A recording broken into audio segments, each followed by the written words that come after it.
Act 3, The Twilight Flood. Chapter 19, The Remnants. 27th of the Astral Moon. Oh, by the way, we got a letter. When we read the letter from that mysterious old quote-unquote friend, they said to keep an eye out for the 35th of the Astral Moon. So we are about like a little over a week away from that mysterious date. So we don't really know what's gonna happen then, but I'm pretty sure something big is gonna go down. So we will find out. But also look at this little boy. Look at them's little guy, little dragon, just kind of chilling right there on the table, just soaking up the sun. All right, here we go. 8 days to mystery. Hi, Lila Quest. Welcome and good to see you.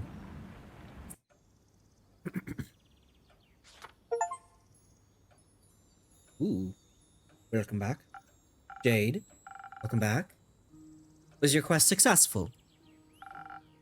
When have I ever failed?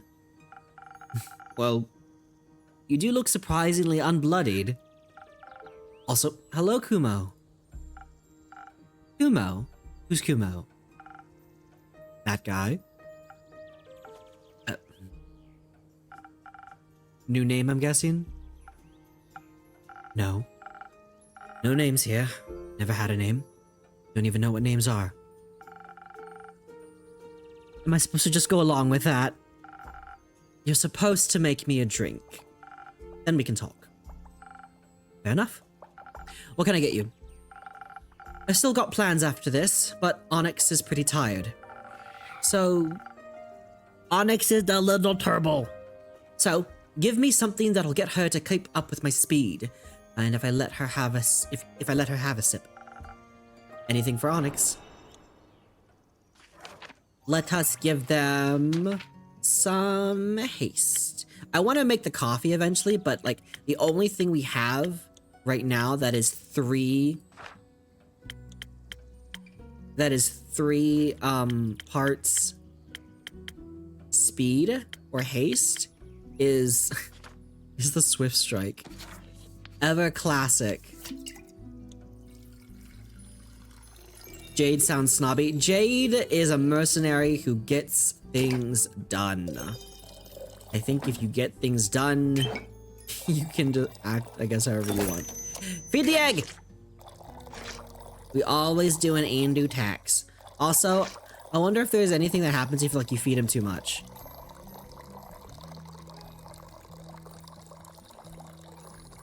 Need to watch the streams from earlier this week. Too much work. Oh, welcome in Creative Yarnigans. I missed yesterday. Have we seen the Tavern talk Quincy? Yeah, we have. Yes, we have. But he'll be back, I'm sure. Feed the egg. Feeding the egg. Hims just keeps going.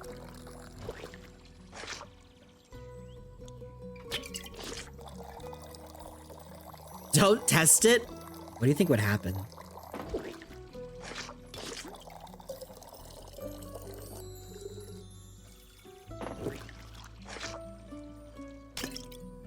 Do test it.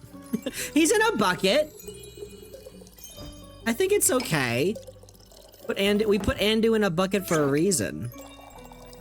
I love how the tail waggles. Boing, boing, boing, boing, boing. We can pet Andu. Aww. Alright, service.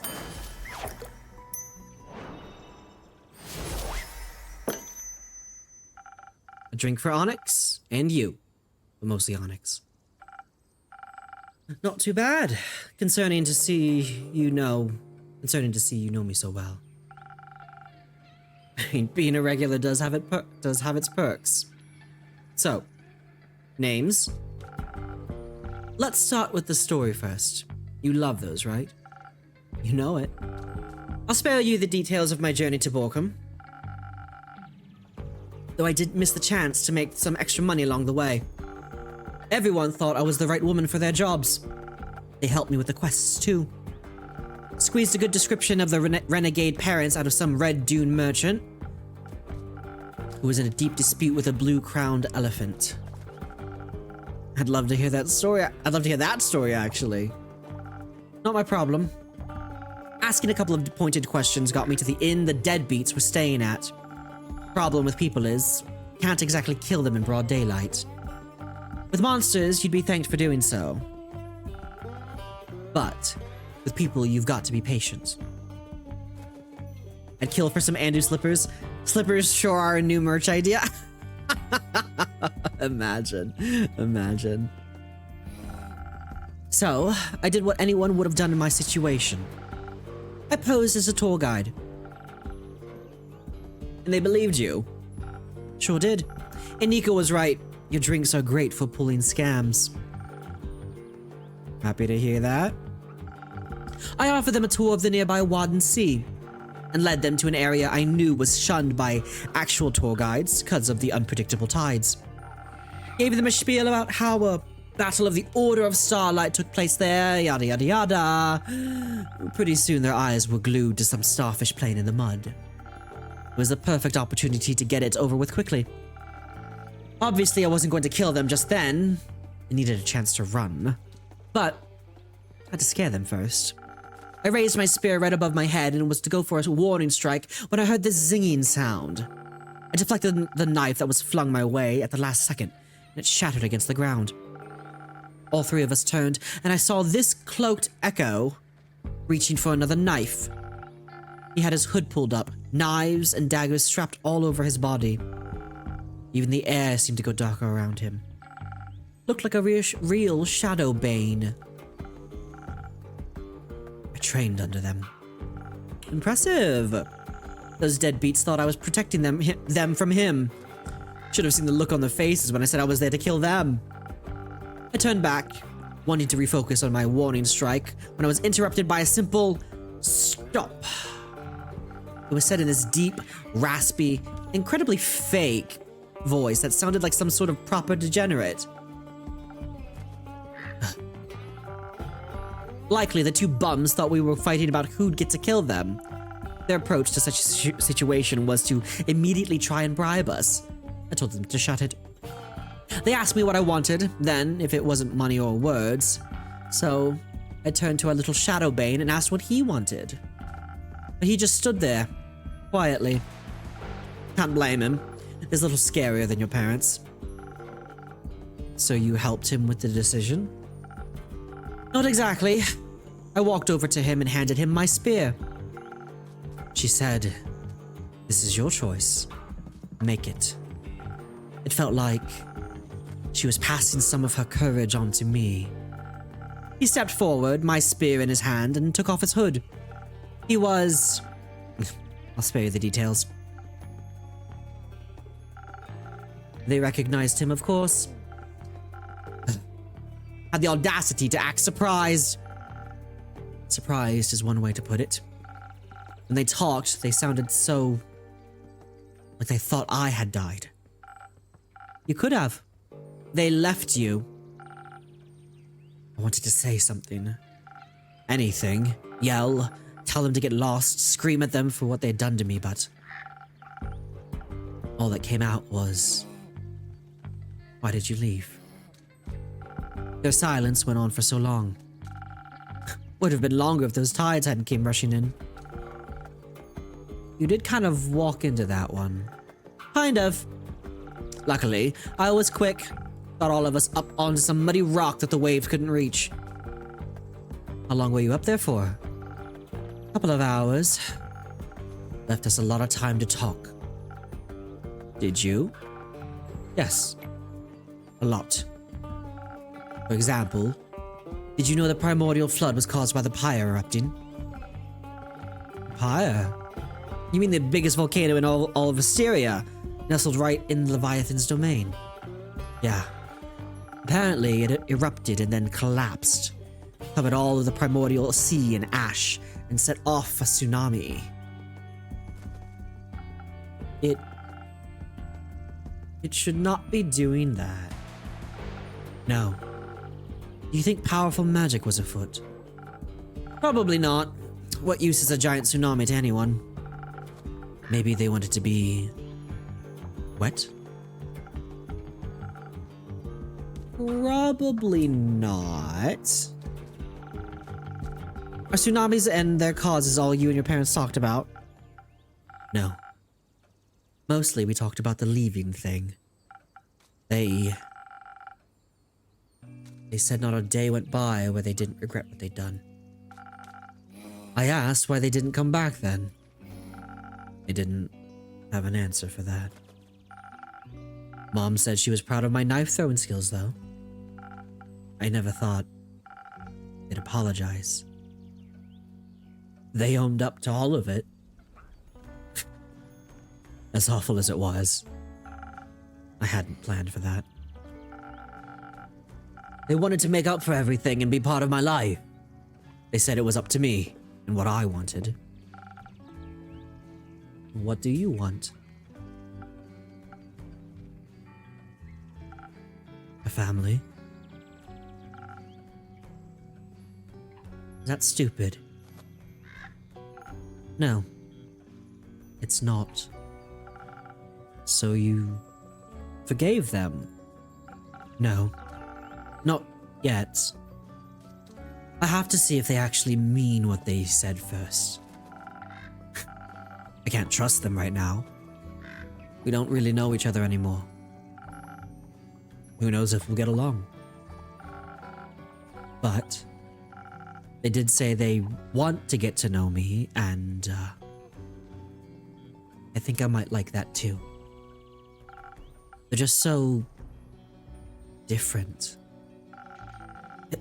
It feels like I'm angry at people that don't exist anymore. You're still allowed to be angry. Even if they change, they hurt you. Neither forgiveness nor forgetting is required. It just feels unfair. Like I'm harboring resentment for ghosts. But I'll try to be honest with them. I owe that to myself.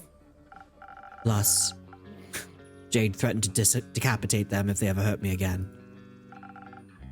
They'd stand no chance. None. But I have a drink now too. Sure. Let's trade. Right.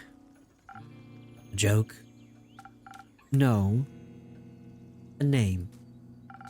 I assume Jade didn't know you as Kumo because your parents didn't call you that. Correct. What did they call you then? I don't... I'm not... I'll trade you my name. Just give the guy a drink. Your first name? Those are quite precious to Mida, right? Very. But I'm not joking. I'll trade it. I'm listening. Ulysia. A beautiful name. I don't respond to flattery. But thank you. It's definitely better than mine. Yours fits you. It does not. If you say so. So, not Ulysia. What would you like in exchange? Maybe... something that'll stop me from choking on my words. In case I have to do more of this... emotional... thing. I've definitely got something for that. We have lore, friends. We have the lore. Let's go ahead and give the boy the Sunny Breeze. Or the 1,000 Winds. Sunny Breeze, 1,000 Winds. Wait a second. Yeah, we'll do the 1,000 Winds. 1,000 Winds.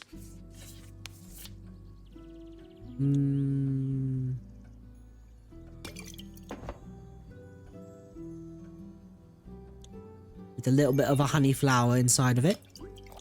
Wink. Wink.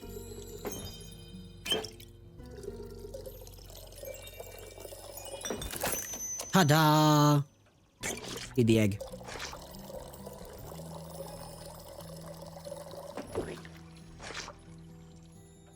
Ding. Love this pace. Thank you. Here you are. Some fluid emotional vulnerability. It tastes a lot better than it sounds. Feels a lot better too. Maybe. I still need to call you something else though if Kumo is out. It is. What have you got for me then? I don't. I'm running out of names. Jade, can I? Nope. My name. Fine. How about, Nils? You know what? Sure. I'll go with that. I'm proud of you, Nils. For everything you've gone through and for choosing what's right for you. Thank you. You need a hug. May have already gotten one from Jade. Speaking of me, I've got to go. I'm gonna check in with Grace and her goons. See you around, Airboy. See you around, Ulyssia.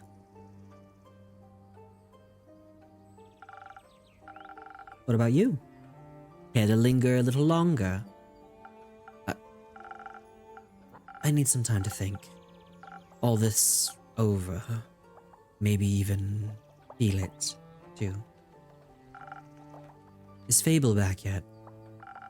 I think Cheesecake would make for a great distraction right about now. No. I thought you maybe ran into them on the way back. I didn't.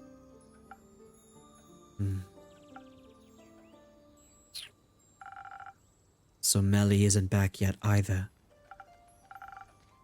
No? I'm afraid not. Cool.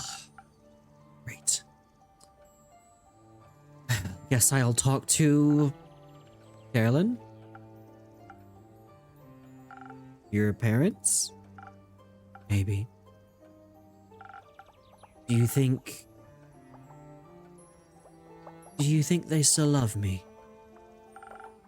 I don't know. I hope they do. I hope they'll love you as well, but I don't know. I do know that other people love you, and that if your parents fail to live up to what you deserve, you won't be loved any less. I'd like to believe that. Sometimes I just think if even my own parents can leave me, anyone can. Don't measure your worth by the actions of the people that hurt you. Nothing good can come of that. I'm very thankful to have met you.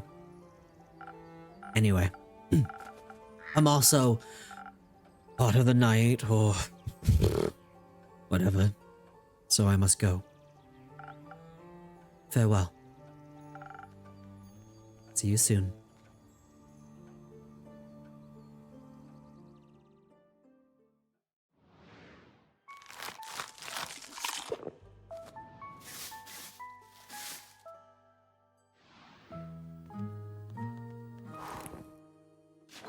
Don't leave before a hug, right? If only there was that option to offer that.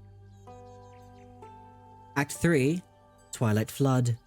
Chapter 20, Chaos Protocol. 30th of the Astral Moon. Oh. Start day.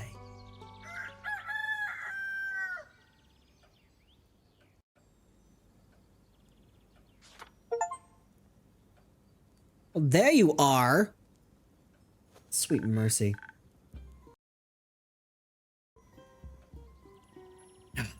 Innkeeper, surprise! Nice to see that you're back. Is Fable with you? No? Should they be? They were looking for you. They ought not a very good detective, then. I'm happy to see you're doing well, Melly. Everyone was very worried about you. Why? I'm great at taking care of myself. You are? But where have you been all this time? Investigating things, obviously. Like the flood. My investigation led me to Morlia, or more like, they did. Nico, Voy, and Hex. I followed them to Morlia.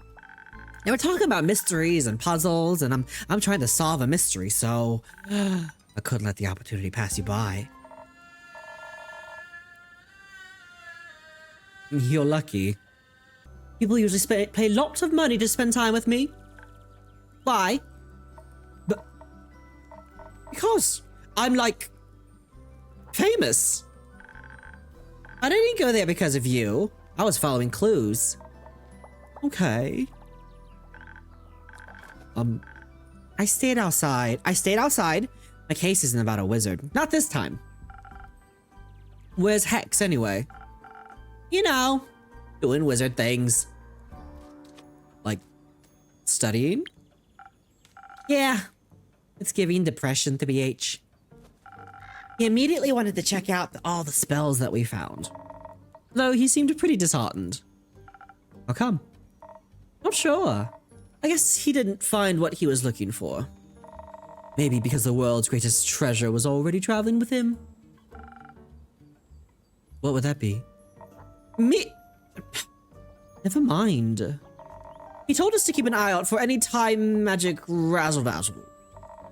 But we found nothing. At least you managed to get inside and return safely. Yeah, the way there was easy peasy.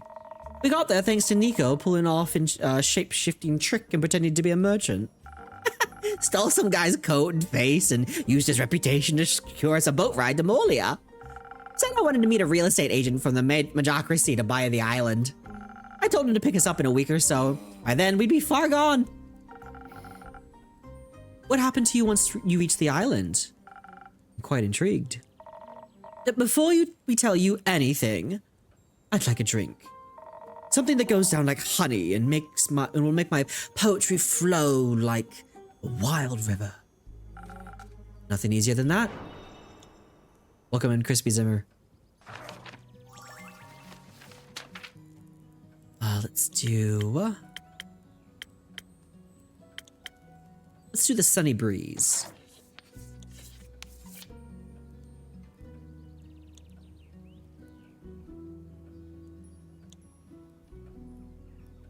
A little bit of a fake crystal inside. 3 shots of charisma.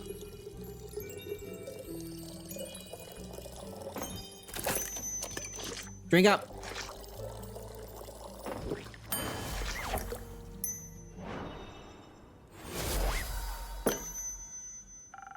Some honey for those vocal cords.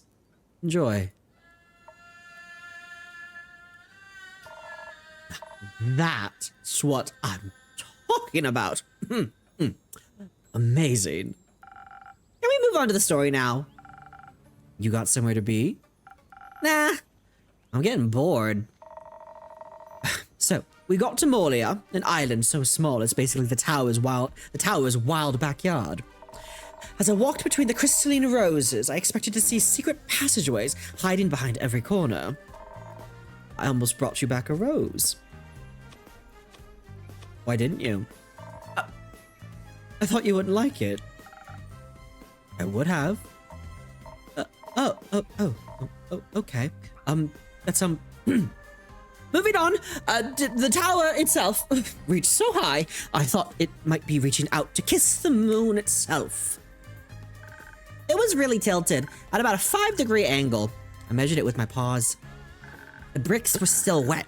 I'm sure the tsunami shook its foundation. I would think the waves would have done us a favor and knocked down the door, but no. That locked door was the first challenge. Iniko's lockpicks broke. Seemed like a skill issue. Broke? Skill issue? Bro, the door ate my lockpicks! Ah, a door mimic. Classic first step to securing your establishment. You talk like you've seen one before. Have you ever tried to open my door when the inn's closed? No. If you do, don't use any lockpicks and take care of your fingers. So, how did you get inside? By charming it. Hex forgot his spellbook and couldn't get the arcane lock unlock spell to work. And obviously, it wouldn't just let us in like that. So, I decided to play the Mimic a tune. Yeah, that was amazing, bro. Your fancy tunes are the GOAT! I was nervous. I never played in front of the Mimic before, so I wasn't sure what their taste in music was. I decided to play something emotional. Something that would melt its metaphorical heart. A song of woe. Who would have thought it'd literally melt? Yeah. I began playing the first tune and the lock started weeping before I reached the chorus. Tears were streaming down its face. And, as if they were very hot or made of acid, the door melted away.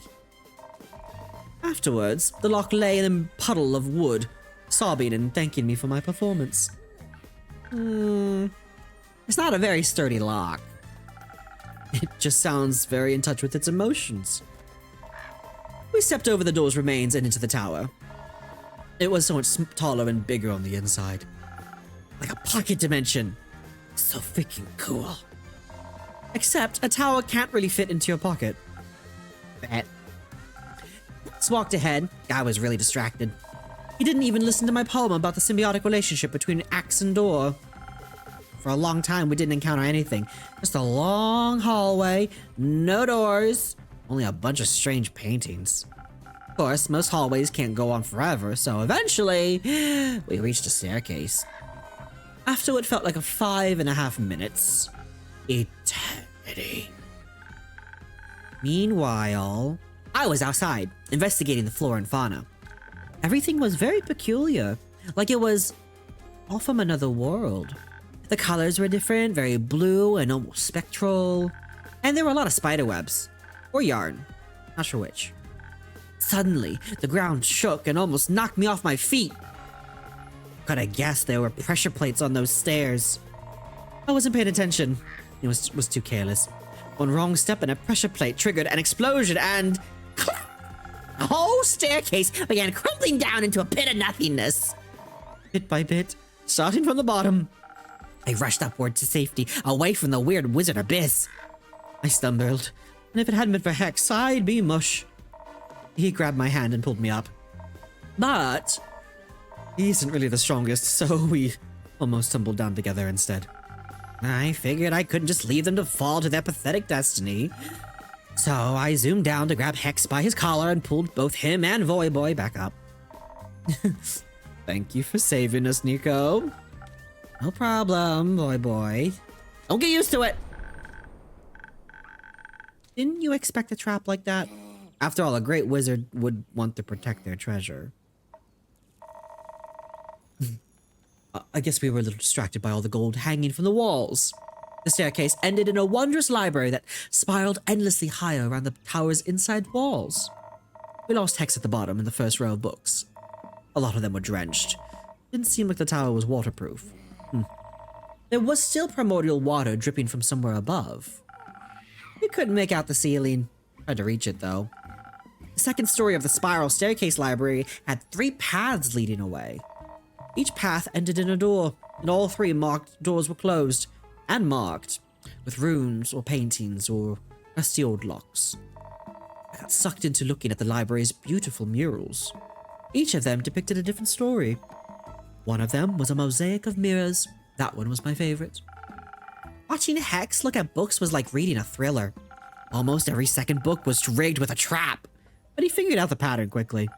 Something Fibonacci, I don't know.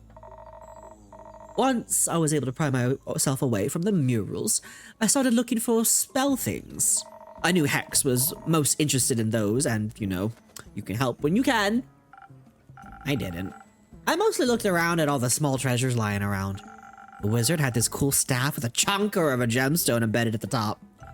Imagine the damage you could do with that. Ugh. I also found something else that was really cool. Here, take a look. It's dope, right? What is this? A weather jar. Duh. It shows what the weather is like in another realm. I see. Let me guess. Avalon. Knew you'd get it. I found some spell scrolls. One of them had golden runes on it. X liked that one, but he didn't love it, you know. Then, nestled between a few red velvet armchairs, I found a glass case. It had a golden frame and a scroll placed inside, neatly in the middle. The scroll was floating and all that. I knew Hex was looking for more spells, so I called for him. As soon as I mentioned an oddly floating scroll, he came sprinting upwards, staring at the glass case. He already had another scroll tucked into his coat. Honestly, I was expecting him to be carrying half the library at this point. But I guess that would have been too heavy for him. Of course, the stupid glass case was also a puzzle. Had no lock, no lid, no nothing. Just glass in a gold frame. The scroll itself was glowing a promising blue. I suggested breaking the glass. Hex gave me his finest death glare. So, he investigated the puzzle himself. While we were doing boring side quests, I made sure to stuff my pockets. Found a jeweled silver paperweight shaped like a bird that'll make for a great blunt weapon. Hex was too scared. Hex was too scared we'd destroy the scroll by triggering another contraption, so he suggested we look around in the adjacent rooms. The riddle doors. Hex only had to look at one of them for a mere second before figuring them out. Apparently all of those murals and runes were referencing a story hidden somewhere within the library. So he made us search for it. It was tricky. We didn't want to trigger the book traps after all. It was like the library knew what would tempt us the most. I kept seeing books about forgotten songs, rare instruments, and romantic poetry. And I saw books about burglary and fraud. Even had to tackle you to get to the ground at one time so you wouldn't blow us all up. Who can resist a good scheme? It was kind of exciting, seeing Hex hop up and down the stairs looking for the right book. First password was password. The second password was passwords past the password. And the third one was passwords past the password's password. You wish, but no. It was 1, 2, 3, 4. Easy to crack. Good for you. The first room was an alchemy lab, full of apparatuses that I'd never seen before. Most of liquids had gone dry, but Hex insisted on taking whatever was left along with us anyways. Wouldn't let me taste any, though. The nerd was more interested in the study behind the second door. He was really determined to crack all of the old wizard's mysteries. We helped where we could, but listen, I only have like 3 brain cells. The soundscapes of the tower was kind of depressing. Silence broken only by the dripping of water and the creaking of old wood. So, I sweetened it with a song. It was very easy to get into flow with the bomb music, Voyo. Thank you. Hex didn't find a key to the glass case, but he at least found a blueprint showing how it was built. Maybe he can find out how to open it using that. That'd be nice. He was pretty beaten up about everything, though. Yeah, couldn't find out what he was looking for. Not even in the third room. No. That one was a gym. Didn't know wizards worked out. Maybe it was just a distraction from the hidden vault. A hidden vault? Anything good in there? Oh yeah, more than our arms could carry. A bunch of artifacts, most of them probably cursed. Which makes them even cooler. But Inky, you don't even know the funniest part yet. Enlighten me. The whole time, the wizard had a spare key into the tower under the doormat. The oldest habit of all time. And we didn't even think about checking for it. I did, but I wanted them to find it for themselves. When they left the tower, I was at the beach with Jade. She had arrived a while ago to pick us up, and I was teaching Onyx new tricks. She helped us heave all the loot onto her boat. We couldn't take everything with us, so we decided to head back there again another day. There's one thing that doesn't make sense in this equation, though. That would be... Nico, Voy, and Hex traveled alone. Well, except for me, they're stowaway. Yet, I found a fresh set of footprints by the coast before Jade ever arrived. Like there was a fifth person on the island. Maybe someone was there just shortly before us. We didn't even notice. LOL, just like we didn't notice Melina. Sorry for staying hidden for so long.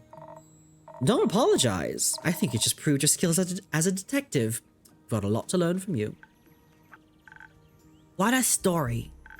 I can't wait to share it with Archie. I'll be on my way now.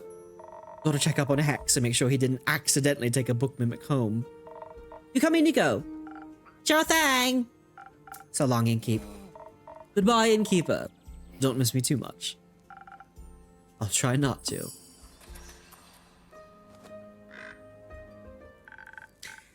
Now it's just you and me, Innkeeper. Indeed. I'm glad you're back. You're making it sound like I was lost or kidnapped. I was just investigating. Without telling anyone. I don't need to tell anyone where I'm going. People care about you, Melly. They get worried if they don't know where you are. Oh.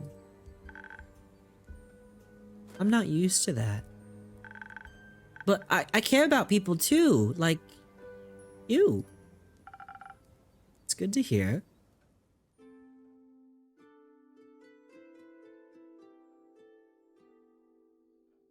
My face back on the left. Melly. Hi, Aura. Hi, Nils. Oh, that name is so outdated. You're back. I am. Did you miss me? Did I was just very worried. What? You called me Melly. What about it? You've never done that before. I'm sure I have. Nope. Not until now, at least. I'm just glad you're back. Welcome back to my tavern, Nils. That's a cute one. Yeah, got it. On my latest quest. Nils, you made a good choice. I also went on a quest. Well, at first I wanted to find the moon swamps. You know, the mysterious magical swamp that is said to be magically hidden and only appears in the foggy but starry nights. I'd heard they're somewhere in the moon swamp near the portal to the Twilight Chasm. Did you find anything? No. I did find some weird way markers made of bones that seemed to lead somewhere. They had "Do not touch" written on them, and the paint even seemed fresh, so it looked like the perfect clue. But then, suddenly, there was just gallons of water everywhere. Luckily, I got away quick, and since I was already there, as best detective, it's my duty to discover the flood's origins. Well, at first, I was more of a stowaway than a detective, and I also couldn't figure out what... Don't storm off like that ever again, you understand? I was so worried and no one knew anything about your whereabouts. No.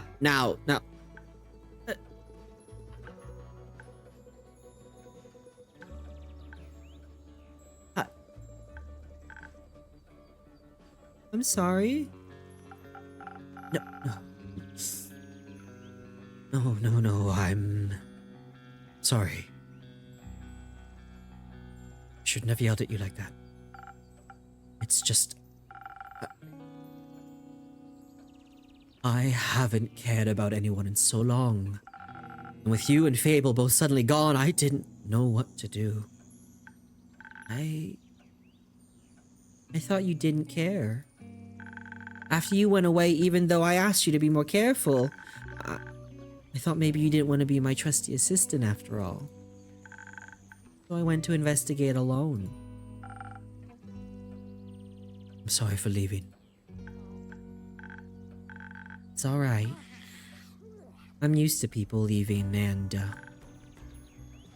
not coming back. You do care, Melly. I'm just kinda new to this whole honesty thing. I'm kinda new to this whole empathy thing. Yeah, I figured. If you'd like, I could fix you a drink to help you find your words again. Don't know if I can think of a joke in exchange for a drink right now. It's on me today. You've got enough to worry about. So, let me see what I can do for you. The babies! Oh my gosh. We love to see character growth. We'll go and give him a sunny breeze.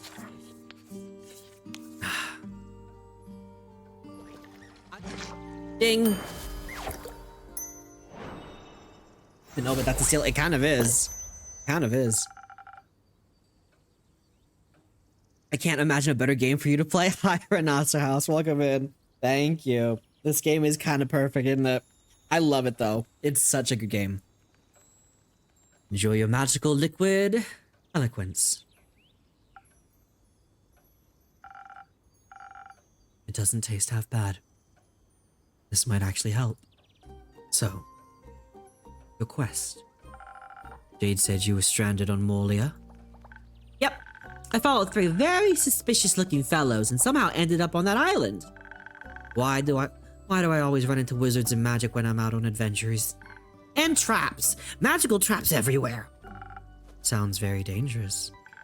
And detectives always seeking thrills.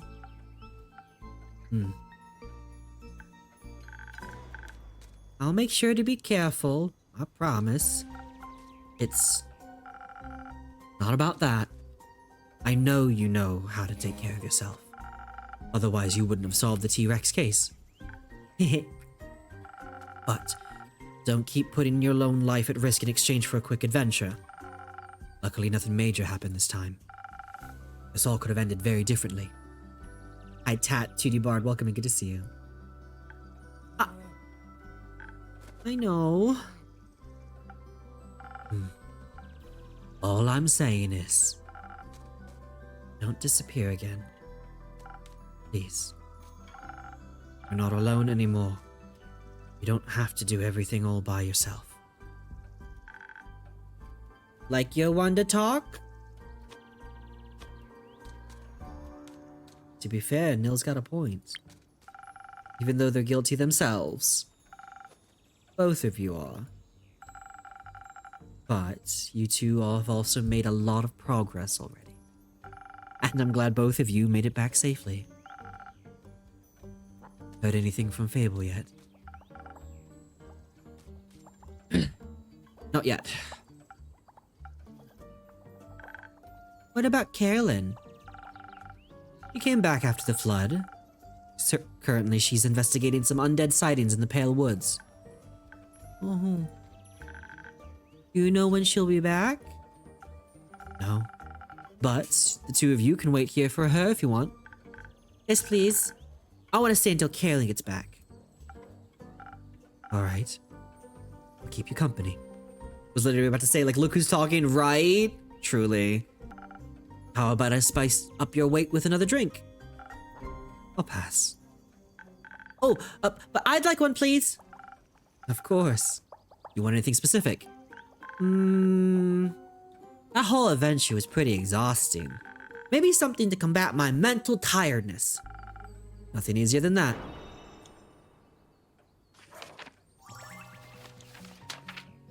Mental tiredness. Silent Owl. It's Peak Sunrise.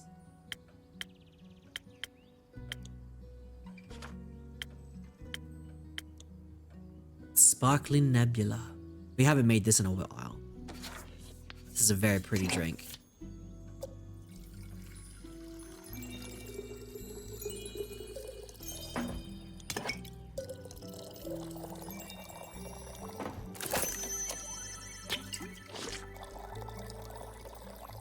Feed the egg. Ding.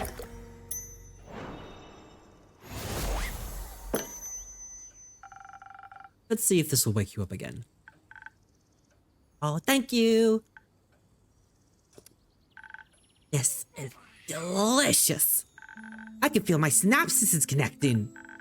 You know, now that I've had some time to think about it, I think I figured out why Hex was so bummed about the loot. Care to share your insight with us? But of course. He has his younger sister, right? Which always struck me as odd. She looks so much older than him. So, what if she just ages faster than he does? And he expected to find some very special loot in that wizard's tower, but he didn't find it. So, what if he was looking for something to extend her life? Like a scroll of immortality. A foolish idea. Hey! Not you. X. Even if it's tempting, those are powers that no one should interfere with.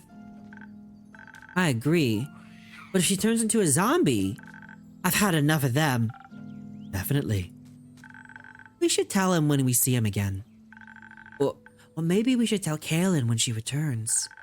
She seems to be experienced in dealing with the undead. You think it'll be a long time before she gets back? I don't know. Could be very soon, but could also take a few more days. You've had a long day. Aren't you tired, Melly? No. I'm not tired. At all. Let's wait for a little bit longer. Maybe she'll show up. And Fable with her. Sounds good.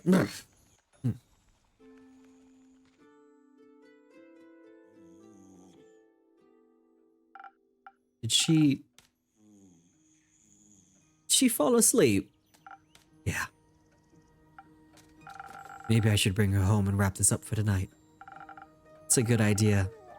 You should get some rest as well. I'll let you know if I hear anything about Carolyn or Fable. Alright. There's not much for me to do otherwise. Except care for Melly. She needs you. Yeah.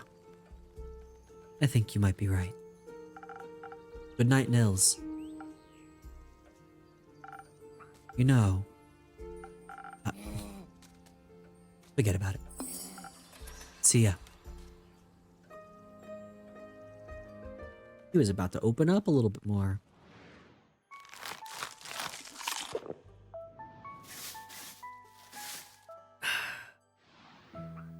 Well, at least we know Melly's okay, finally. You know who we haven't seen in a while? We haven't seen Kyle in a while. Where is that vampire? Chapter 21, Disaster, Tea, and Revelations. We almost got the real name. They're very close. Also, this is supporting my theories that we as the innkeeper are Fae. Because we deal, like, no one's paying us money. They pay us in information and in gold. Well, not gold, but their names. Like, obviously, Una says we're very primordial. There is another person that says we smell, like, just very ancient. Or something. I think maybe I've been Carolyn. But, like, I almost presumed and thought that we were, like, some kind of spirit that resided inside the inn. And, like, you know, we couldn't ever leave because, you know, we're just confined to the tavern. But, I don't know. We shall see. We shall see. We'll see. Just thinking. Alright. 31st of the astral moon, start day.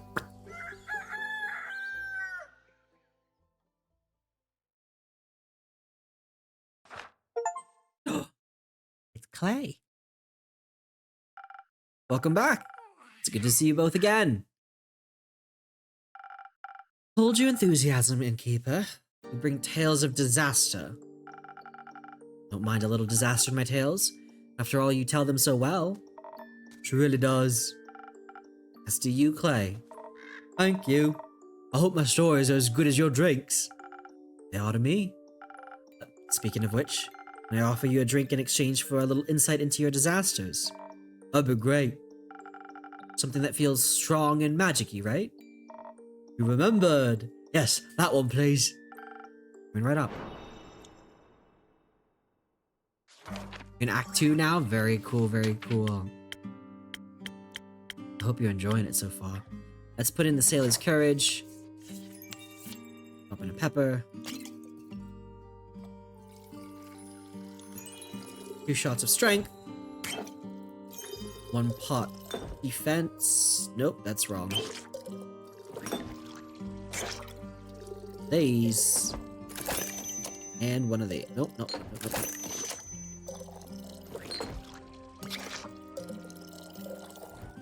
There we go.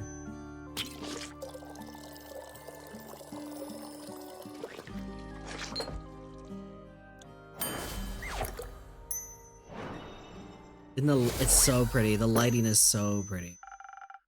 Something tasty and strong. Hopefully not disastrous. Very tasty. Very strong. You've really got the best drinks around. Happy to hear that, Clay. Tia, you're bursting at the seams. How were the archives? Fun! Were they? Perhaps. The Bleak Stalkers were... Bleak? Cute. Cute. Very. Jay told us where to find the entrance to the archives. But when we got there, we found it surrounded by Bleak Stalkers. They were quite numerous. And so... shaped. I decided to ask them if they could let us through. And I thought he might need some help with that. So I called on your honey flowers and I extended my divine light to him. It made him glow softly and they all flocked to him like moths to a gentle flame. Did you know they have velvet wings they can fold into their bodies? I didn't. That's fascinating. They were so cuddly and showed off their crawling skills in exchange for carrots. I asked them if they'd like to be our tour guides and they were so excited. They'd never been tour guides before and at first they thought it'd involve eating people. I might have acted a bit standoffish when they trying to correct their misconception. Clay was able to convey the message much better. He's very good at explaining things. I think he really understands people. And that helps him meet them where they're at. I try to. Everyone has their own way of understanding things. I think that's beautiful. I envy your empathic approach to life, Clay. Thank you. But you got your own strengths, like how you're a master of strategy or how you're so good at making people feel safe. I suppose we make a great team. The best, I might say. We made a great team with the Bleak Stalkers too. They led us right inside the archives, which were huge. Large parts of the Everbloom had collapsed, but even the explorable sections were unbelievably spacious. We had no time for a proper tour, unfortunately. We had to make it back in time for the barbecue, after all. That meant we had to be efficient during our search. Though, we did take a break to admire the artist's hall the creatures excitedly led us to. We found abandoned pottery equipment that distracted us a little too much. Using more time than was perhaps appropriate, we molded tiny versions of the little critters as a gift to them. I loved them. Afterwards, we split up to cover more ground. Each of us was guided by a group of Bleak Stalkers. A dangerous choice. That's when the monsters get you. That's what Clay said. So I enchanted the friendship bracelets. That way they would always sense in which direction the other person was located. So neither of us would get lost. It was so smart. It was. It was very useful. I see you kept yours on. Look at their bracelets. I did. They really helped with navigating around the archives too. It's a beautiful place, you know. I mean, everything's overgrown with vines or withered and full of termites. But we could still tell how much care had gone into building it. Some of the tree branches still had leaves on them, and I saw a couple of stubborn lotus daisies trying to break through around the rocks. I taught the Bleak Stalkers how to water them. They loved drinking out of the watering can, but they also enjoyed sharing their water with the lotus daisies. Hopefully they'll grow stronger again soon. It's a shame all the effort that went into building the archives It's for nothing. Hi, Sophia. Welcome and good to see you. How's your day been? But it wasn't. It meant something to someone once. And I could still feel that love in it, even during our visit. Maybe it'll even bloom again. It's called the Everbloom, right? Like, forever? I wonder who named it. We should go back sometime and see if we can find any information about the archivists. Oh, I bet they knew some great drinking games. Perhaps we should honor their contributions by studying the knowledge they left behind. Or not both. They should be people first, symbols second. Oh. Yes. I guess both would work too. Good idea, Clay. What else did you find in the archives besides friends and the beauty and horrors of time, I mean?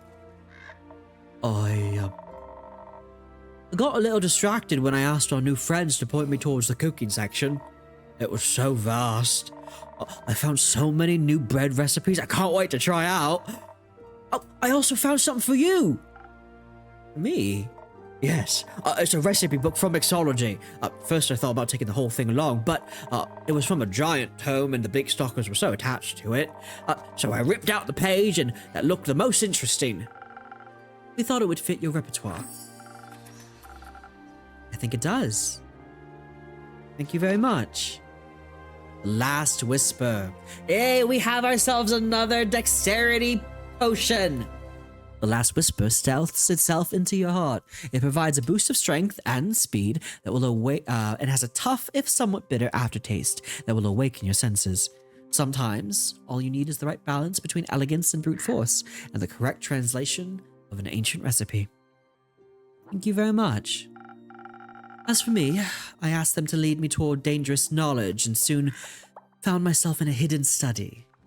The bleak stalkers didn't want to go inside, like they were scared of its contents. So, I rewarded them with some treats and ventured inside alone. It was a complete mess, full of scriptures, scrolls, and written ramblings that would be forbidden these days. A little exciting. And worrying. The papers I was able to translate spoke of the apocalypse, of the end of it all. There was research on the roots of the ether tree and how to unbind them, written with shaking hands and fading ink. Was this more the scholarly or mad scientist type of research? Hard to tell. The lines tend to blur with blasphemy. Do you know a lot about the ether tree? Because Taya gave me a whole presentation about it. I wouldn't mind a refresher. It's a giant tree. Good start. A world tree. That means our world rests on it. In it. Around it. Somewhere. In it, mostly. Depends on who you ask. The dragons guard the tree. Because they created it? Maybe. But definitely because they care for us.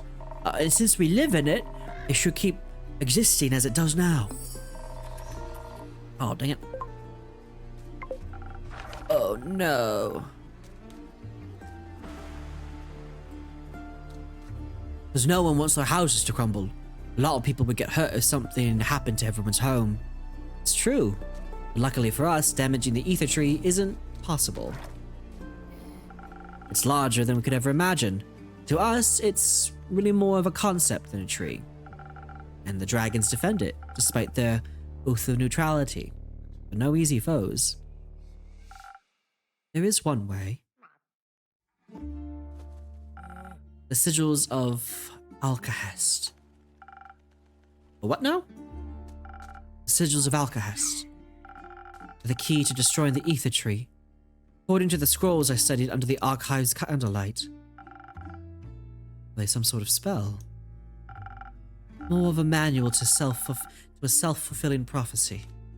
A way of breaking the cosmos in accordance with its own rules. For the tree to crumble, its foundation must be fractured. The 5 sigils of Alcahest represent the 5 dragons, each of which must be damaged to topple our world's balance. Only then can our cosmos reshape itself. The scrolls spoke of experiments for creating a sigil. Unsuccessful experiments. That's reassuring. Not quite. They were only unsuccessful back then. Next to the notes of old, I found others, written on cleaner, newer parchment with unfaded ink. Much of it was incomprehensible, written in languages I've never seen before. But various sketches of whales caught my eye, as did altered frostbite scrolls. That sounds unsettlingly familiar. I fear that the starfall broke a sigil. By ripping holes in Cassiopeia's wings, it destabilized her flight. If she's damaged any further, time could be sent in disarray. Meanwhile, the tsunami, like I heard, didn't just plague the archives. The waves broke down the barriers between the primordial and the Twilight Chasm in ways never before seen. So that's 2 broken sigils? It's not good. An incredible understatement. To witness such one sigil fracture would be anxiety-inducing enough. When it's happened to 2, will keep me up for many nights. It's not 2. It's 3. 3? Alongside the notes, I found an old map with fresh markings. All the names were outdated, but the intentions were clear, marked with the 5 interplanar portals. 30 years ago, their sudden appearance tore fissures in Gaia. I believe they were the first sigil. Bad, right? Very. Who could have done this? I don't know, and why of all things? If the ether tree collapsed or even shifted from its perfect balance, the destruction would end us all. Who would want that? No one thinking rationally, that's for sure. They might have a good reason for it. Maybe we can talk them out of it. Doubt it.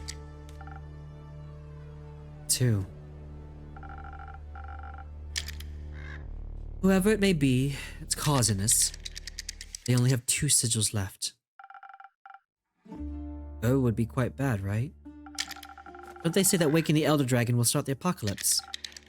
They do. I feel like there's too many ways to stop the apocalypse. Maybe they're all connected. And waking will break the last sigil. Although, I'd like to think breaking all the sigils is indeed impossible. Because it's impossible to reach 2 in the spirit realm, correct? It's not exactly impossible. One can make it to the spirit dragon via the astral sea at the dawn of the dying moon. That's in 5 days, right? Yes. But worry not. To reach such a specific location within the astral realm, very specific rituals are necessary. Gaia's portal to Cassiopeia is indispensable. Said portal is located in and safely protected by the Aperture, the stronghold of the Order of Starlight. And its rituals must be performed with outstanding accuracy to withstand the treacherous astral currents. Only the highest ranking members of the Order are privy to this knowledge. But I guarantee you, all of us would rather die than aid in the destruction of the world. If the rest of them are half as stubborn as you are, I think we're well protected. Exactly. It's good then. The rest is worse. What's bad is that we don't know who's behind this, or why. With the dragons and the endless horizon, anyone would desire something so vile. I can already sense your next quest.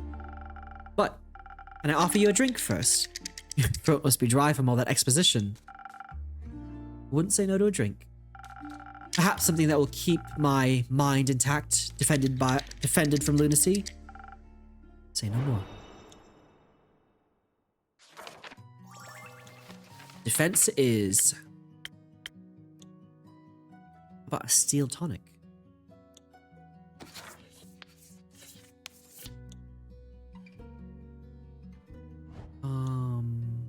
Yeah.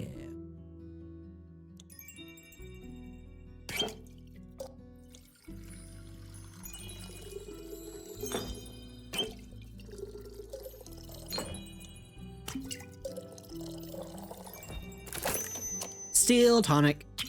Drink up, egg. Doop-a-doop-a-doop-a-doop-a-doop-a-doop-a-doop-a-doop-a-doop-a-doop-a-doop-a-doo.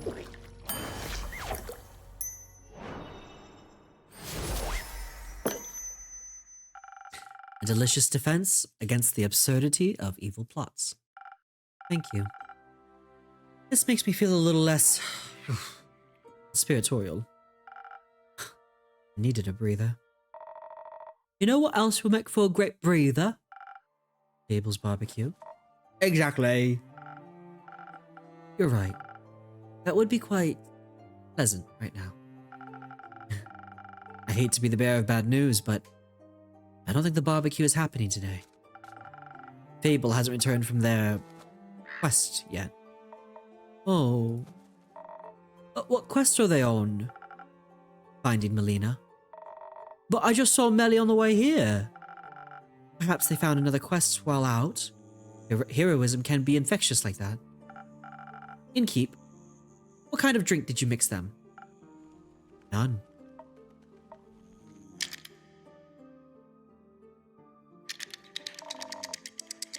Maybe we should go look for them. Maybe so. Please do. No one has seen them in days. And the last things I said to them... Wait for those words to stay the last. Please help me find them. Of course. I'm sure they could slay any monsters without us, but some extra hands couldn't hurt. But you'll have to deliver your apologies yourself. Slay that beast when it comes to it. Very well. But first we must solve our urgent sigil problem. I feel like we're missing just one piece. Kyle! A piece of what? Cake? I'd like to order my usual cake, innkeeper. I don't serve cake. Never have. Oh, maybe you should. Another delicious delicacy would be... Also still no blood. Oh. The sorrow I'm feeling almost equals the grief I felt after the vampire glitter competition of 1389. Oh? I had run out of glitter. I could serve you one of my usual drinks to alleviate some of that heartache. That would be splendid. I'd like something to enhance my immortal strength. No shopping bag shall hold me back today. See what I can do.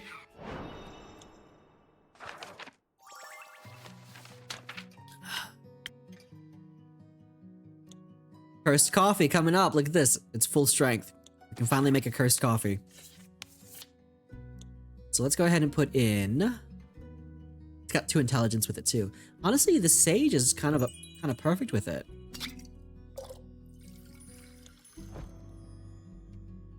And 3 shots of strength.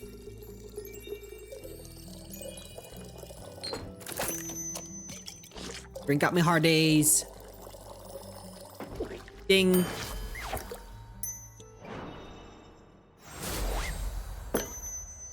It looks so good. It looks very good. Yeah. With all the rage, with all the strength of a raging fire. Ooh, thank you, dear innkeeper. My blood is boiling with euphoria. Any particular reason for your shopping trip? A very particular one indeed, dear innkeeper. It is a matter of life and death. The perfect replacement for blood? Coffee, truly. I must head out to purchase this wondrous sustenance known as comfort food immediately. Do you know what comfort food is? I haven't the slightest idea. But it is rumored to restore your mortals back to full health. I'm afraid Ria will perish should she not receive it. That sounds serious. Has she fallen ill? A fatal cause of something she called being in the zone. I assume it's highly dangerous. She's refused to move away from her drawing board for over a year now.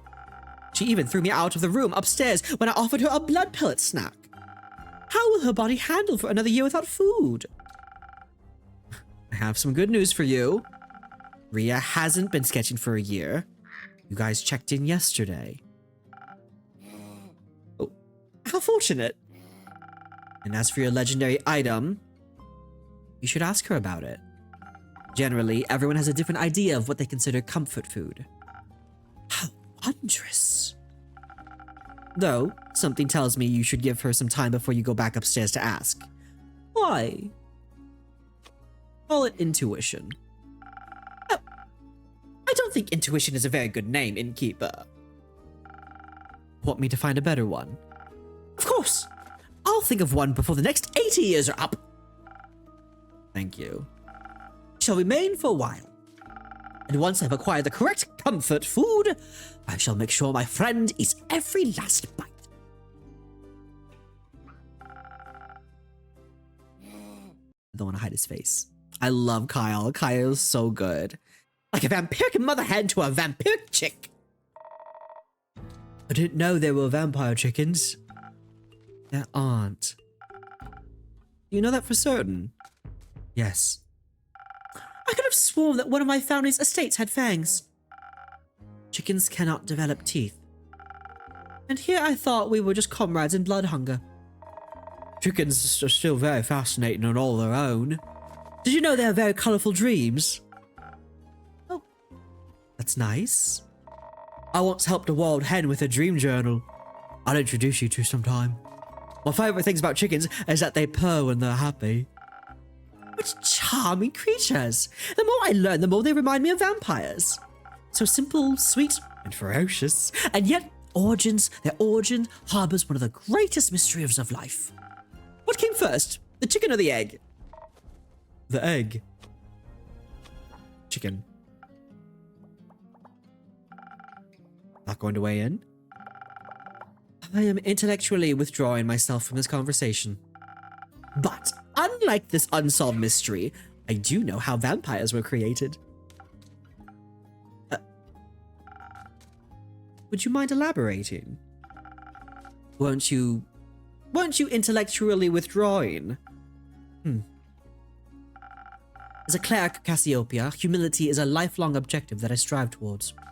As such, I must admit when I need to concede words spoken in haste. Which would be now, I suppose. Please, Kyle, you wouldn't mind expanding on what you just said? Certainly! It must be said, it must have been over 5 centuries ago when a scholar stole some of the immortal blood of the dragons. The scholar offered it to Queen Annabeth, who would become the vampire's monarch. I never heard of Queen Annabeth. I think that was just the plot of a really challenging board game, Kyle. You're right. So then, Mike was real after all. Mike was real after all. Mike. Yes. Oh, it's all coming back to me now. The first vampire that walked this world was the infamous Michael. But most of us just call him Mike. He had a very close connection to the spirit dragon and his domain. Eventually, Mike struck up a deal with Tuat. In exchange for guarding the dragon's realm, he would get to live forever. But that didn't work out, I guess. Oh, old Mike didn't read the fine print. The spirit dragon turned out to be a trickster. Tuat turned him into a new form of undead creature, invulnerable to age and disease, but still weak to the blade. Blood was the only thing he could stomach to consume, and with time, even sunlight became intolerable. Mike was no longer welcome among the living, but the dead didn't want him either. And that's how the first vampire was created. Fascinating. Is there so little known about the spirit dragon in his realm? Kyle, just how do you possess knowledge that's considered ancient by today's standards? What knowledge? The knowledge you just told us about. I stumbled upon it in a grimoire I bought the other day at a local bookstore. No, that was the vampire romance book Kaelin recommended to you. Try again.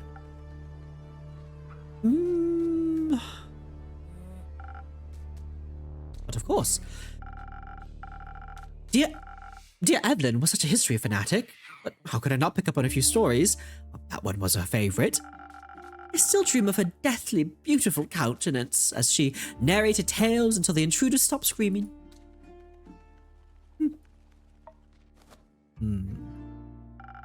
She always told the story of our progenitor Mike so softly. She would cradle a vial of his blood and her tone would turn so reverent. A secret to share just with me, she would say. Uh-oh. Oh, I didn't mean to break the last oath between us as well. I'm sure we can keep this a secret. I'm sure we can help you keep this a secret. Right? A secret between new friends. Secrecy is how we can repay you for sharing this with us. And so be it. Since you seem to have been very close to her, I wanted to let you know. We traveled past Morrow Castle on our way back. It looked awfully damaged. The destruction looked so fresh, if we only had passed by earlier. Clay even spotted a heavily armored silhouette a short distance away from what remained of the castle walls. We hurried over just as quickly as possible, but the shadow was gone by the time we got there. As it was, only rubble remained. Has she not paid enough for her deeds already? Must even her sanctuary, her tomb, be disturbed and torn apart? She was so unyielding and unlife. To have her memory trampled all over like that, desecrated without a second thought. It's just unforgivable. I think I need to go ask Rhea about her comfort food.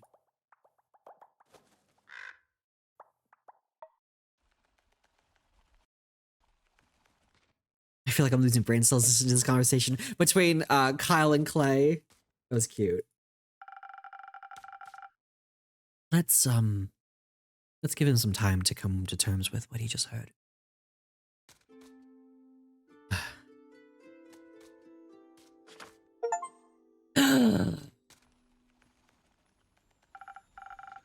Greetings, brave adventurers. What's that noise? That's his spine. Indeed. Oh, are you alright?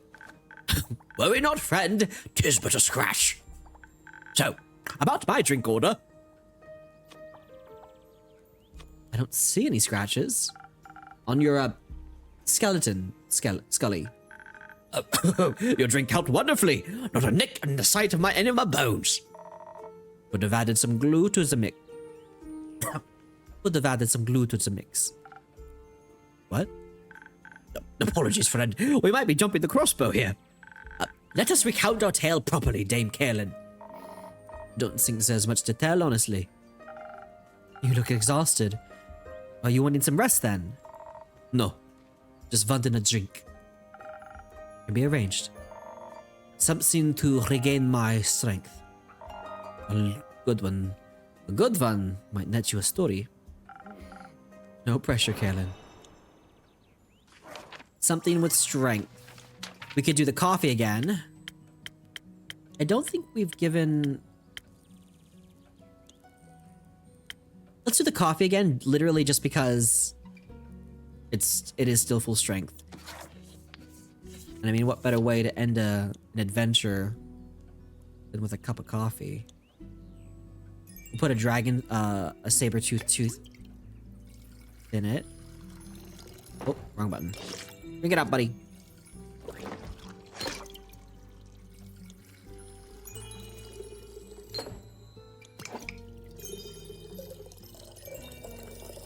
Blink. Drink up my heart as your hoe.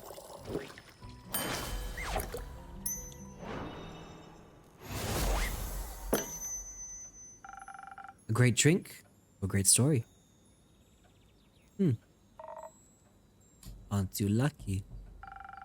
I'd like to think luck has nothing to do with it. Perhaps not. I might have something else to cheer you up. Oh. Melly's back. Oh. Relieved? Like a great sword's been lifted off my shoulders. Is she alright? Yes. Though you might prefer to see her for yourself. She and Nils left me their address to give you. Ooh. You know them. Right. Got it. Only one person would fit such an uninspired name. You'd better have apologized to Melly Or else. You'll have to find out the details for yourself. Just don't keep them waiting for too long. Don't need to tell me that. Fable isn't back, then. No. Sure, all taking their time. You like looking for them yet? No. They're capable. Just my patience is starting to wear thin. You had some to begin with. You're pretty chatty for someone within great sword distance. Right. Can I interest you in one of my drinks as well, Scully? With an offer like that, my friend, how could a skeleton say no? Perhaps something to enhance my aura? I would like to do the proclamation of this tale proper justice. Charisma.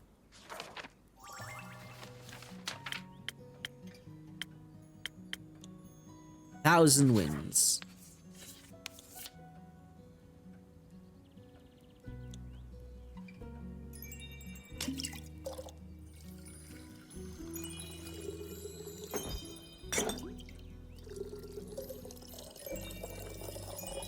Drink up. Boy. Ding. Boink. Please enjoy. Oh my. A manners maketh man, but this drink alone has invigorated me plenty. I can almost feel the warmth of flesh on my bones again. Pleasure to be of service? You seem awfully eager to talk about this. And you're not. Was it no help in alleviating that accursed boredom? It was eventful, all right. Just lacking a sense of accomplishment, I guess. But no use continuing this pity party. Let's start telling the story I know you're itching for. Much obliged. We started by making our way westwards. Through our progress was slow. Any complications? Yes, quite a few. Oh, he's looking straight at us. Before embarking on this journey, I was woefully ignorant about the plight of the Pessoan farmers. The less than ideal weather conditions, the flood that ruined a whole lot of crops, and now this pesky undead problem. I was stricken with empathy for their struggle. The least we could have done was offer up our means of transportation for any soul looking for a better life further north. So we switched carriages. 3 times. By the 3rd time, they had gotten so far off course, it took us a whole day just to get back on track. On foot. Once our hike was over, we did get to spend a wonderful afternoon with Dame Kaelin's cousin, Lady Danica. That was nice, I guess. The cousin with the undead snail problem, yes? Did you manage to liven up that garden for her? Sure did. Just had to set out some cabbage to lead them else somewhere. We wouldn't be damaging any crops, and they were vanquished with one magnificent blessed strike. Truly a sight to behold. It was just some undead snails. No need to have gotten so excited. To match the excitement, Lady Danica served us some positively delightful cups of tea. Better than any accompanying finger sandwiches. There were some new facts I had gleaned from observing the snails. Even lacking souls, they still displayed some pack behavior. They acted nothing like real animals, of course, but somehow I was struck with empathy for their plight. To unconsciously seek out a manner of instinctual action, despite the lack of anything to grant them a conscious objective. Is there a more transparent yearning for that purpose than that? My apologies. It appears what they say about old age is true. You can't help but philosophize. And you couldn't help but relate. In a way. One can't help but wonder whether any choice I make is truly my own or just a post-mortem reflex of these old bones. Perhaps even my own thirst for knowledge.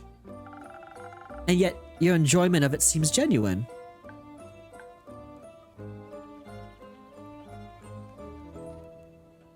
Oh. Truly, innkeeper. You have a way with words. Just lots of experience. Though that may be, my worries seem rather foolish now. I count myself quite fortuitous that, despite all that my memory lacks, I can delight in learning it all again. Does it really matter where such an urge comes from? Anyhow, my apologies, Dame Kaelin. I completely derailed our epic tale. Allow me to make up for it by continuing post-haste. We departed after that lovely cup of tea and finally headed for the Pale Woods. Lady Danica provided us with a cart and our trusty steed, a cow with a most lovely temperament. Her name was Lieslot. Lieslot. Our host also gifted us with this delightful lucky charm, that no evil would hurt us or Lieselotte on our way. But now that our little adventure is over, we thought we'd give it to you instead. German being German. Some extra luck never hurts. An adorable little fella. Thank you very much. Glad you like it. Wait, what did they give us? Where did it appear? I did not see it. I apologize. I derailed again. Where was I? Our journey. I made sure to greet the gentleman that passed us on our way to the woods. What a magnificent shadow armor he was wearing. Something about it felt oddly familiar. Perhaps it was only my hope that we would look just as gallant after our quest. Lieselotte valiantly took us to the edge of the forest where maliciousness permeated the very air we breathed. What he means is, it stunk. Real bad. We left Lieselotte there, sparing her as the stench seemed like the right thing to do. And forth we ventured. Didn't take a long time to find what we were looking for. The place was crawling with them, which also explains the smell. For some reason, the miasma didn't seem to bother me much. Most respectfully, you don't have a nose. Oh, of course. In the vase, there was a veritable horde before us, an army of undead creatures shambling their way through the forest. One odd tree at a time. They were awfully interested in those trees, it's true. At that point, I was ready to start decimating their numbers. And I would have done so if Scully hadn't held me back just as I was unsheathing my sword. I was keen to observe them for a moment longer. The undead creatures were displaying similar patterns to those snails. They weren't just stumbling around senselessly. They seemed to be following a pack leader. Maybe there was a non-violent solution left at hand after all. I convinced Dame Kaelin to hold off on the violence for just a bit longer. I was still working out the point from which to attack them. Couldn't hurt to try out Scully's ideas first. Except it did hurt. Yeah. While Dame Kaelin remained hidden in the shadows of the thicket, I walked up to the leader, another skeleton, making sure I displayed an open and respectful disposition. I suppose they were not open and respectful in return. Nope. Before I could even react, the skeleton had bitten down on Scully's arm. Agony. Without putting that much thought into it, I threw one of my knives. Sorry. I only realized later that the knife I threw was one I accidentally taken from here. How will my tavern ever survive this? I already said I'm sorry. You could always compensate me for it. Actually, Andrew's bucket needs to be cleaned out. Keep dreaming. Ouch. Shot down so quickly. If it kept you too safe, then I'm glad you accidentally took it. Thankfully, your drink did its job wonderfully as well. Their teeth were unable to leave even a scratch on me. Dame Kaelin was as fast as the wind as she got me away from that hungry undead. And so our fierce battle began. With ease, Dame Kaelin took out several of them at once. Would have been easier if I hadn't had to carry you. My apologies. I was still mourning the breakdown in communication. But I got back to my feet eventually. Before long, we were both battling off swarms of the undead. They seemed endless. For every undead creature defeated, two would take their place, dragging the battle on. If I know one thing about fighting, it's that you need to watch your stamina. We wouldn't last forever, but our enemies could. One of them cleaved me straight in half, but I was lucky Dame Kaelin caught my upper body. But I'm fairly certain we mixed up the order of some of my thoracic vertebrae when we put me back together. But still, being held in her arms put me in the perfect position for a strategy meeting. I thought back to how we dealt with those snails. We felt like I needed to maximize the impact of my blessed strikes and fell them all with just once. So, we baited them and ran, leading them to a nearby clearing. My separated legs rounded up the ones that didn't fall for the first baiting, and once at the clearing, I reunited with myself, luring them all together in the center. As all of the undead creatures gathered around my two halves, the sky cleared up, and like a crash of thunder, the sound of Dame Kaelin descended from the sky, or a tree, was all that could be heard. For a moment, my eye holes were completely blinded by the radiance of that blessed strike. You're exaggerating. I like it. Sounds very heroic. It was. And don't think that counts when what I did was essentially pointless. Did the strike not land? It did. While the strike hit home, I realized most of the creatures could be resurrected again at any point. It's a shame, truly. Even though we fought so valiantly. Oh, but we did get you something else as well, innkeeper. Right. Here. The trees look really chewed on and dead, but the berries seem like they were thriving. There's the ones Elfie was going on about. Not like they're here to appreciate them now, so I guess you can have them. Just set some aside to make Fable a drink when they're back. Sounds fair. Ghost berries! We got the ghost berries. Ghost berries are nearly transparent and only grow deep within the moon swamp for a few months every year. They're safe to eat, but rather sour to taste. And they give you invisibility. It cuts down your speed, but gives you charisma and intelligence. Interesting. Need some good mustache glue, right? It was very kind of you to bring them back for your friend. Yeah, it was. I still wonder what all those undead creatures are doing there. No idea. Hunger? Though it did look like they were going somewhere. Seemed to be headed north. Maybe they were searching for more trees? Pale wood is one of the largest forests in Fasoa. Don't see any reason for them to leave the area before it was barren. Unless they were ordered to. Don't they typically come with a necromancer attached? Oh my! They do? And don't suppose the gentleman we encountered outside the woods could have been that very necromancer? I don't think farmers wear armor like that you described. Just to realize where they could be headed. It's true there aren't many woods around here that compare to the Pale Woods. But that giant root at the capital must look pretty good to some tree-based undeads. Tree-obsessed undeads. Indeed. Just to clarify, you believe hordes of undead creatures are marching toward the capital? Well, towards the roots would be my guess. I see. They're headed toward Timus, to gnaw the divine roots, as if to fell the ether tree. Precisely. Not that such action alone could destroy the whole thing, but it would certainly do some damage. What in the are you talking about? As I just stated, someone is trying to destroy the ether tree. Starfall, the primordial flood, even the interplanar portals. It's all part of a big plot.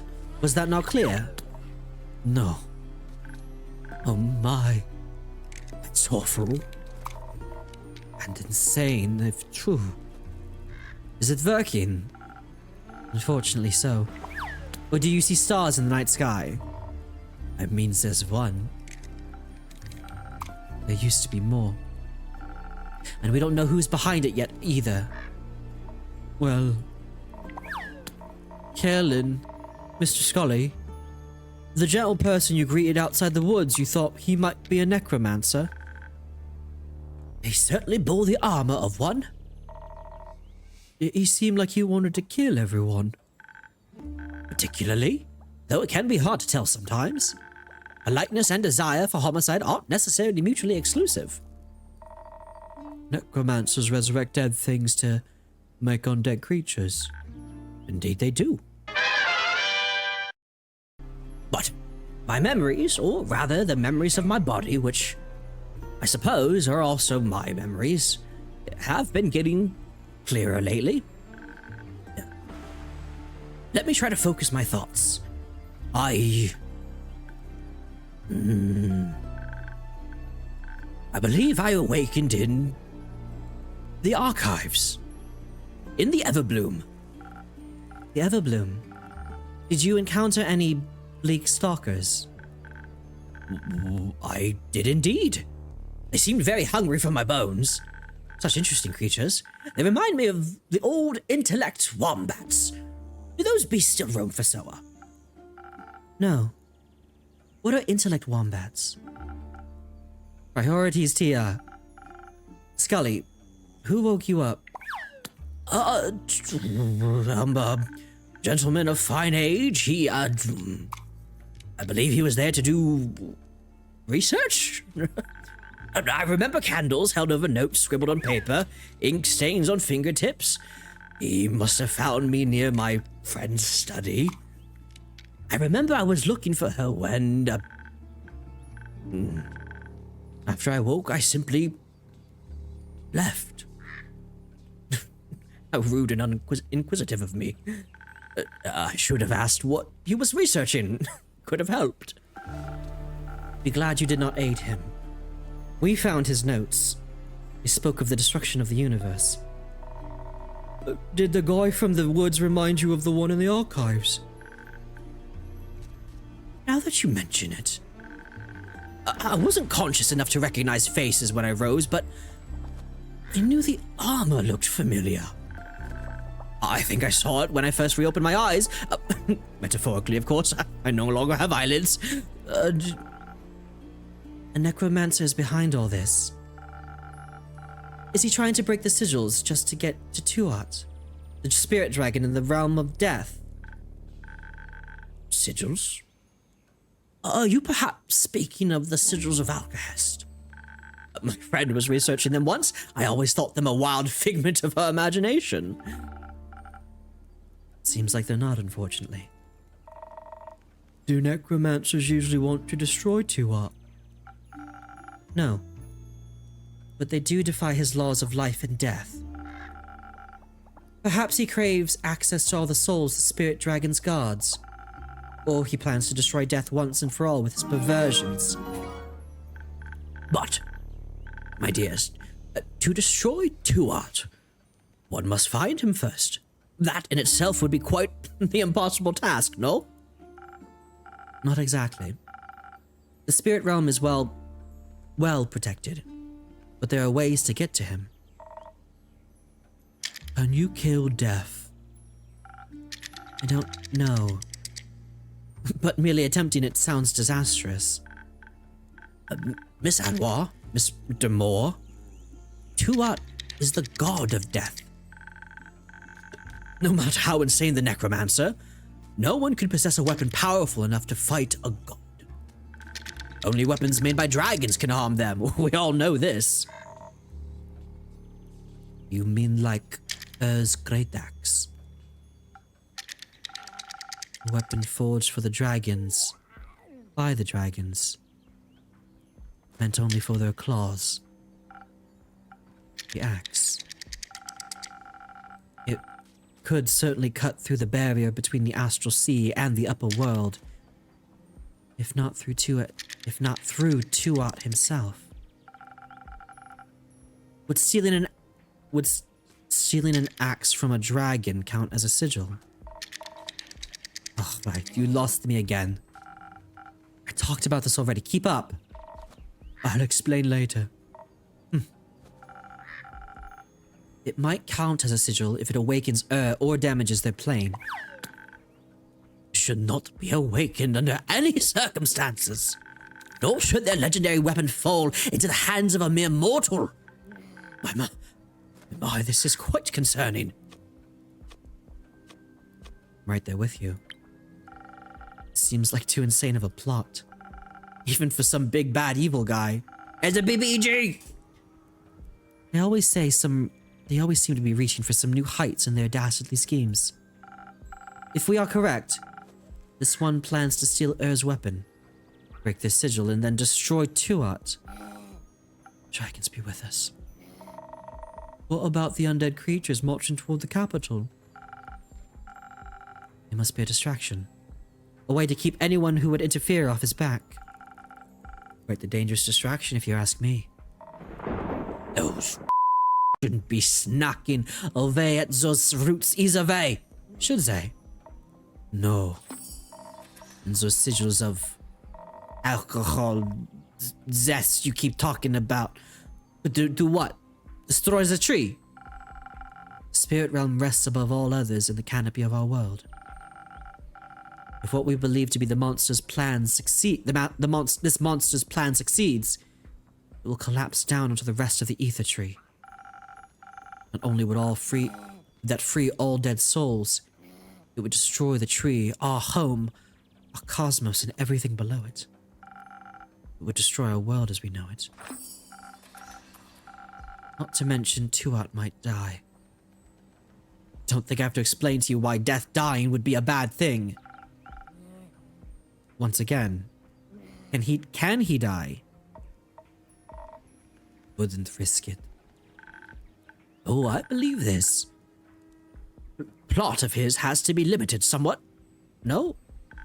Perhaps to the transitional period between the astral moon and the dying moon. Only then would the veil between Cassiopeia and Tuat be thin enough for a ritual of such magnitude to succeed. Wait. What you mean is, this can only happen the night between the 35th of Cassiopeia and the 1st of Tuat. So it can only work in 4 days. Or next year. Precisely. I guess you can't have a ritual without unnecessarily complicated rules. It is common courtesy. Hey, I've been wondering. Remember that man we saw on our way back near Marrow Castle? Yes. You think he might have been the same guy? I do. Strange armor sounds familiar, as does the convenient proximity to destruction. Have a good one, Wheels of Death. And more so, that blood of the first vampire Kyle spoke of. Part of the ritual to safely traverse through the astral sea involves having an associated anchor for your destination. To find Tuat, you need something connected to him. Like the blood of a vampire eternally bound to him? Yes. Maybe our villain got his hands on it. Perhaps he knows more of Cassiopeia than I anticipated. All this out of context. Giving me a headache. And keep... Got another drink to spare to help with all this mess. Something powerful. Enough to get me through this. Anything for you, Kaelin? Let's... Something strong. Extra strong. Sailor's Courage.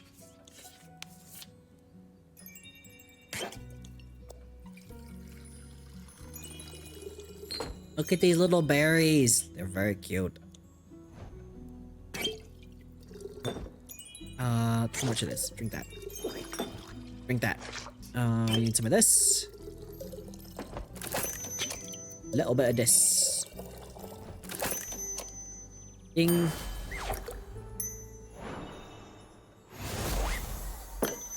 They are different.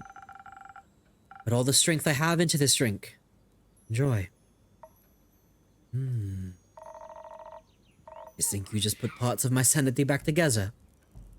Thanks a lot. Anytime. So, is this madman? If he can't get the axe, he can't kill the spirit dragon, right? Correct. Great. Let's stop him from getting the axe then. Great idea.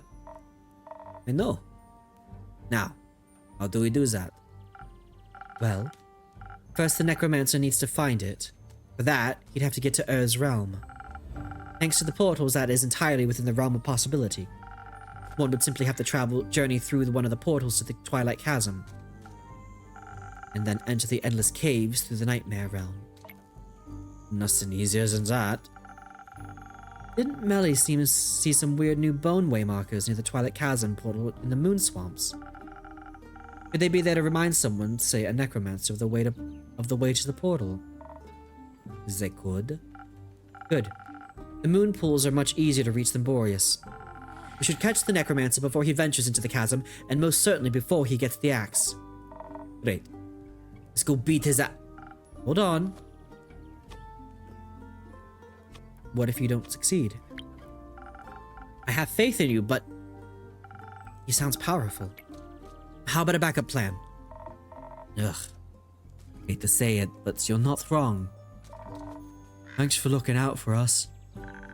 If we don't manage to stop him from getting the weapon, we stand no chance in a fight against him. Even your divine strikes would be no match, Miss Hanwha. That is true. We would need an incredibly powerful weapon to match his. Not sure if it's enough, but I do have this sword I got from my Baba. Let me see it. This is remarkable craftsmanship, infused with minor divine powers. Incredible. But I'm afraid even this cannot rival the Great Axe in any capacity. What if it was mixed with dragonfire? What? Do you happen to have such a thing in your hand, on hand, young lad? No, but I know where we can find some. The ever-burning flame in the Highlands is dragonfire. The one you want to seat here. I think now might be a good time for that. Right. Dragonfire merged with Kaelin's blessed sword. It wouldn't be as powerful as the axe, but it might give us a fighting chance. If we had a master craftsman to forge it, that is. Yeah. She's a blacksmith. There's no one better for the job. I'm sure she'd love to forge such a weapon. And I'm sure you can convince her of the importance, Kaelin. You got that right. Leave the blacksmith's recruiting to me. Very well. I'm sure Master Smith Frostgrip will be delighted with this opportunity. Having her on our side makes me even more confident that we can stop this necromancer's plans. I have the utmost faith in us. And I know the aperture and its astral portal are well protected, even if we should fail. Though I don't believe we will. Because I know I'm strong enough to best this battle, and that Clay is as well. And the others too. Yes, the others too. To be honest, I'm not sure if the four of you will be enough. Don't worry. There's lots of people we can ask for help. Like you. Like me. Ask away. Knew we could count on you. You collect everything we talk about, right? I try my best. Would you write us up 2 quests for all this? I think we should split our resources so we get the backup plan going at the same time. Good idea, young man. Plus, that'll give us an excuse to have your drinks help us. Not that you need an excuse, but I appreciate you following my rituals. I'll see what I can do. I should have something written up first thing in the morning. Trust in you as you trust in us. Cautiously? Exactly. Cautiously, but with hope. With hope. We'll see you in the morning then. Kaelin, come with us. We owe you a few explanations before we make you do any persuasion work for us. You got that right. Let's go. Cannot miss out on one more possible details. Shall see you in the morning, Keep. Thank you for all your help. Save the world, alright? That's Clay. Good luck. I love Clay. Clay is great. Okie dokie. Let's see.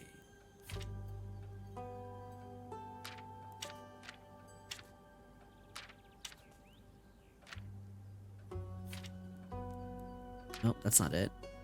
When has to go through a number of overly complicated rituals. Good thing no cleric would ever do something like that. Let's see. The undead marching towards the capitals are merely distraction. Unfortunately, that does not make them any less dangerous. Move myself over here real quick.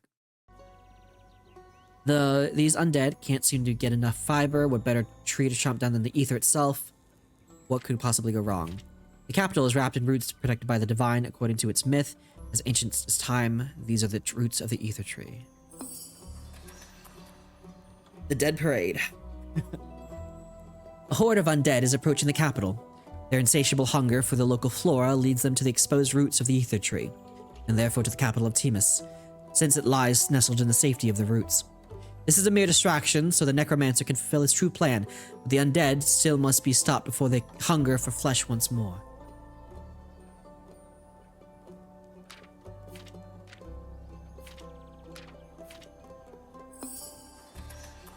Heir of Dragonfire. Only a weapon forged in Dragonfire could ever dream to hold up against the legendary Great Axe of Luckily, a temple in the Highlands houses the ever-burning flame, an ancient gift from the dragons that'll come in handy right about now. And what better sword to reshape with this flame than another gift from the Realm Keepers, an heirloom passed down to Carolyn with heroism scorched into its very essence. You got to Baya, Raven? Baya is great. I love Baya. The Twilight Chase. World calamity is imminent, but there is one last way to save it. The only weapon strong enough to harm Tuat and the Ether Tree is the legendary Great Axe of and the personification of evil wants it desperately. But first, it must make it through the Twilight Chasm, and for that, he needs a portal. Sounds like a good location to stop him, right?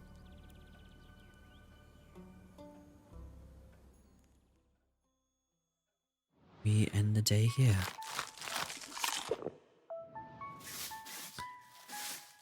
Let's save the world, right?